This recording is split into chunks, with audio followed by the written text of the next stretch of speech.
Hi, I'm Amanda, and welcome back to Self. I'm here to have conversations, share ideas and experiences to explore the self with the aim of all of us living happier and healthier lives. On today's episode, we are going to be talking about the lessons that I learned from 100 days of running in 2022.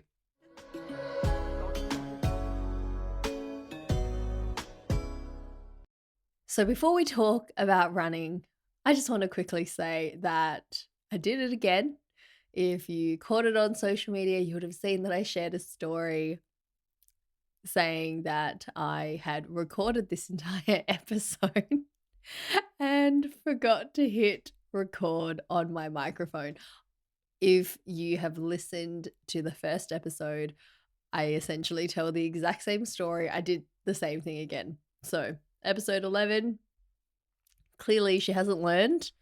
I did make a checklist after that, a bit of a workflow to go through, but I haven't implemented it. So this is a lesson to use the checklists that you make if you make them.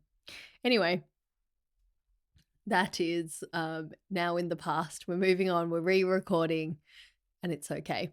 So let's talk running. This is going to be a pretty short episode and I wanted to share what I learned from running 100 days in 2022. Now, if you know anything about me or if you knew me and a younger version of me, you would know that I grew up hating running completely. One of the lessons that I've learned over the past few years in building a habit of running, and in particular in 2022, is that it is absolutely possible to shift your mindset and a negative connection or association with something into a positive one. When I was growing up, I did not run. I remember in fourth grade, we had to do morning fitness and we had to run laps around the oval. And I don't remember how many, and I'm sure that it wasn't that bad, but in my head, it was torture. And outside of sprinting, I felt everything else was long distance. Like if it was 400 meters, to me, that was marathon. I wanted nothing to do with running. So I had just built up all of these, negative associations with it. And then that stayed the same all through the rest of primary school into high school. And now at some point in high school, we had to do what's called the beep test. And I'm not sure if anyone else has it outside of Oz, if this is a thing. But what they get you to do is the audio track comes on and you have to run from one side of the gym to the other every time it beeps.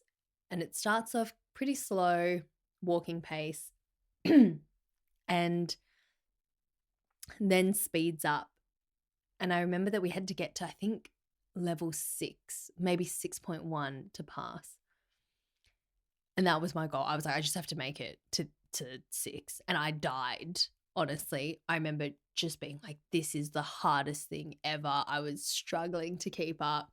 All my friends doing fine. One of my mates, Sam, who was a long distance runner, had no problem with this. And I was just dying. I remember the lady over the audio machine being like, 6.1, whatever. And I was like, done. I'm done. It's over. I've met the minimum requirement. And after that, I pretty much didn't really implement any kind of running. Even when I was going to the gym a lot, I enjoyed any kind of exercise outside of running. So, I mean, I hope that paints a very clear picture in that I was just never a runner. And through my 20s, my friends got into running, they'd invite me to run. I just struggled so much. I remember finding it really hard to keep up with them. Then they tried to talk to me at the same time. And I was just a bit confused because I'm like, guys, I'm trying to run and I'm dying. And you're also trying to have a conversation with me at the same time. So conditions were not ideal. Excuse me. A little bit sick. So didn't enjoy it. And then about 3 years ago, while I was here in Japan over COVID, I'd separated from my ex, and my mate Connor asked me to come running. And I was like, mate, this is probably the last thing that I want to be doing. I don't enjoy it, going through a rough time. And he's like, might be good for you if you just want to give it a shot, no pressure. You can run at your pace, because that was something that I think what I didn't like about running was just I always felt like I was so behind. I was really slow. I was bad at it. So again, all of these negative associations. And so I decided to give it a shot. And sure enough, it was still very hard. Didn't love it all that much. But over time, as Connor and I ran together a bit more, he just told me, to keep it easy, we'll keep it in zone 2, which just meant, I think, heart's going, but you can hold a conversation. So that was one of the things. He's like, we're just going to run at a pace where you can still talk. And that honestly was probably just a regular person's fast walking pace, is my running pace. But it didn't matter. And we slowly went from running maybe like a kilometer to 2Ks to 3Ks, which is more than I'd ever run. I honestly think that until I was, I don't know, 30, until that time, I probably had never run more than 3Ks or something, maybe like 2Ks even, potentially even a kilometer. Like I really just didn't run. So, so we do this. I start to enjoy it. And then for Connor's birthday, he was turning 28 and wanted to run 28Ks and just made it a race not a race, like a run with all of his mates. So you could join at any point. You could do the whole 28Ks. You could do half of that. You could do a 10, a 5, whatever. And I was like, I'm going to try the 10K. And I'd never run a 10K before. And while we'd been running, we'd run maybe like a max of 5Ks or something. So for his birthday that year, sure enough, I ran at my own pace, which was very slow. Doesn't matter. And I completed my first 10K ever.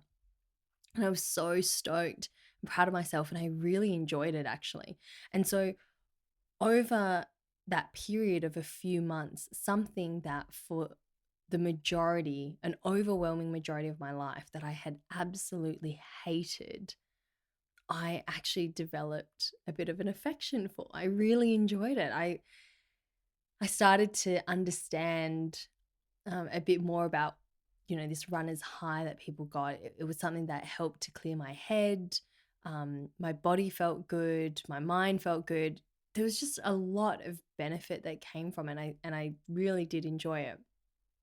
And so running, since then, I've implemented a lot more, not heaps. And last year in 2022, when I came out to Perth in March, I was like, oh, I'm going to start running a bit more.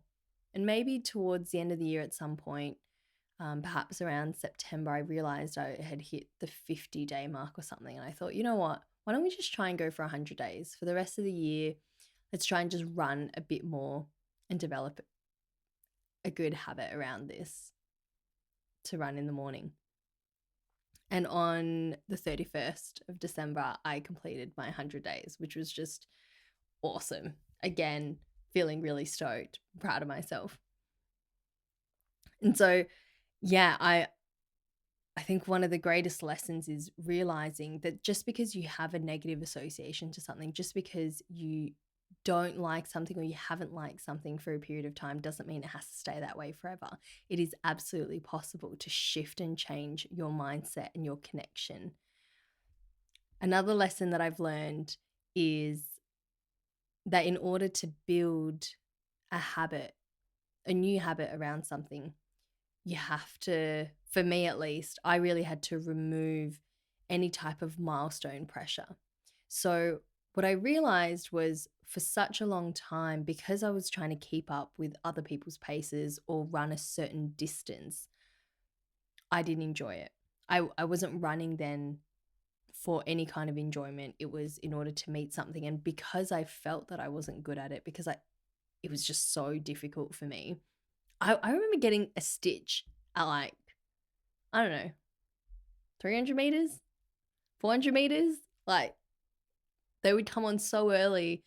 and I would be in pain, running through it, pinching your side, I don't know, trying to breathe. I just struggled. I think I was actually I don't think I was good at running. I don't think I understood actually how the technique of running properly. I'm not even sure that I do now. I think it's just that I enjoy it. I'm okay, and perhaps my body's a bit more used to it. Um, but anyway, removing milestone pressures, right? So what I did kind of when I'd realized at this 50-day mark that I wanted to run 100 days was it just was about running. The idea was to put on my shoes, go outside and just run. Doesn't matter how far, doesn't matter how fast or how slow, just run. And freeing myself of any kind of obstacle or pressure allowed me to, I think it helped me to stay committed and disciplined with the run, because then I wouldn't make an excuse and be like, oh no, it's too far, I just don't feel like it, whatever. It's just, well, you're just out there to run. And that was quite effective actually, because there were some mornings when I'd get up and think, no, I don't want to do it. And I'm like, no, you're going to put your shoes on, you're going to go outside and you're just going to run. You can run, just run. And that worked. And so the next thing then is just to not create additional suffering for yourself. I think it's important when building a habit that you want to enjoy whatever it is that you're doing. Maybe you're not always going to enjoy it, but positioning yourself in a way where, you're not multiplying that suffering, which is probably what I felt my whole life towards running, was just an enormous amount of pain and suffering. And so I was reinforcing this negative association rather than shifting anything. And so making it easier and more enjoyable, which for me just looked like running at my own pace, running at a pace where I felt comfortable, where I felt I could sustain and I felt good doing it. And that allowed me to explore running in a different way. I could run these longer distances, like running my first 10K ever at 30. I was just stoked about. And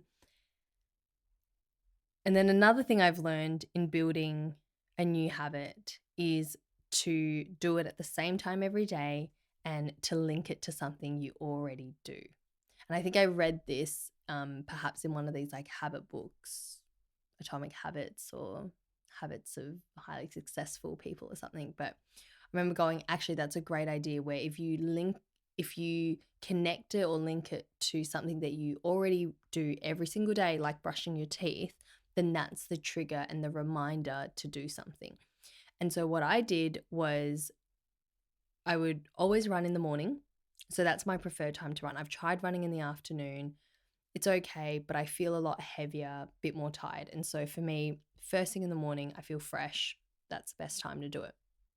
Then I would run before brushing my teeth, which I don't know, is that gross? To be outside. It's not like you're running into anyone. You're not just speaking close. Anyway, but that's what I would do. I would get up, get changed, put my shoes on and go for a run, and then come home, brush my teeth, shower, and go through the rest of my morning routine. So it just became a part of the morning routine. And now I didn't do it every single day. But yeah, I ramped it up towards the end of the year, and it felt so good that the mornings when I'd wake up and I wasn't going for a run felt like something was missing, in the exact same way where if I wake up and I don't brush my teeth, I'm like, what's going on? Something's off. Like, I know that there's something I need to do. And I think I have now developed that with running as well. Another very valuable lesson that I've learned is to practice discipline over motivation. And I think for all of us, myself included, we are reward seeking, right? We want that dopamine. And we often want to do something that either we see instant results for, where we are aiming for a particular outcome to receive something. And there were days definitely where in order for me to run, it was purely discipline. It was just getting up and saying, this is a commitment you've made. Your body's fine. You can do this. You're going to do it. And it's just making that commitment and then sticking through it. Because in creating a habit, it's not always going to feel good and easy to choose it. I think there are moments when you do get that, and it is pretty easy, and you get up and you're like, yeah, I'm so motivated to do this. But on the days where I wasn't, I was relying purely on discipline. And I think by going for it anyway, it's actually created more discipline in my life in other factors, in things like committing to this podcast, releasing episodes every Thursday. Like, that's something that for me takes discipline. There are definitely some weeks where I'm just like, oh, I can't, I'm so tired. And it's like, nah, this is a commitment you've made and we're going to do it. And I love it and I do it and I'll get it done. But it's a practice of discipline that I think just carries through and has such a great impact in other spaces of your life. And the final lesson that I've learned, I think we all know this, is that the body will do whatever the mind allows it to. The body is so capable. It's incredible. And the excuses I used to make when I was young, like, oh, my feet aren't made for running and like my body is just not made for it. I'm heavier in my legs. I don't know. I would make up a lot of things. And I think I did believe it too at the time. But running that first 10K and then 2022 running 100 days, which is more running than I've ever done in my life, honestly. So I realized, in fact, the body is incredibly capable of doing many things. We can all have our real limitations. Of course, they exist. However, it's recognizing where you are creating an obstacle for yourself. Like, I was creating an obstacle in my mind about running. It's not that my body wasn't capable or able to run these distances or to run this much. It's just that I told myself that I couldn't. And so when we shift our mind from I can't to I can, the body does it. The body follows through. The body's there. And I've really enjoyed exploring my own capabilities and recognizing in myself that as I'm getting older, even though I didn't grow up sporty, even though I didn't play any kind of sports, like the stuff that I'm doing now in my life, running, free diving, yoga, snowboarding, I didn't grow up being an active person in this way. Probably my 4th grade morning fitness is the most amount of activity I've ever done.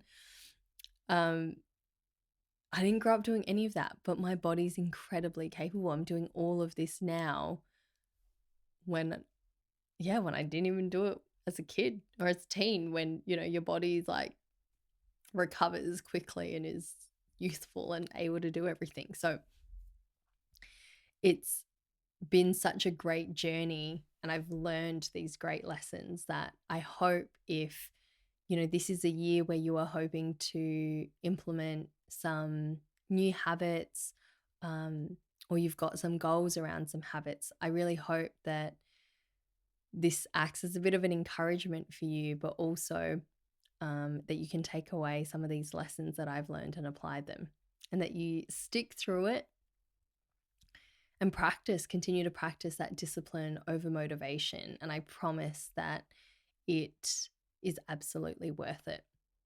And so who knows what 2023 holds for me in running, maybe more days. I haven't really thought about it. I haven't run this year actually, because I've been a bit under the weather and burnt out, but I will be straight back into it. I've really been missing it actually.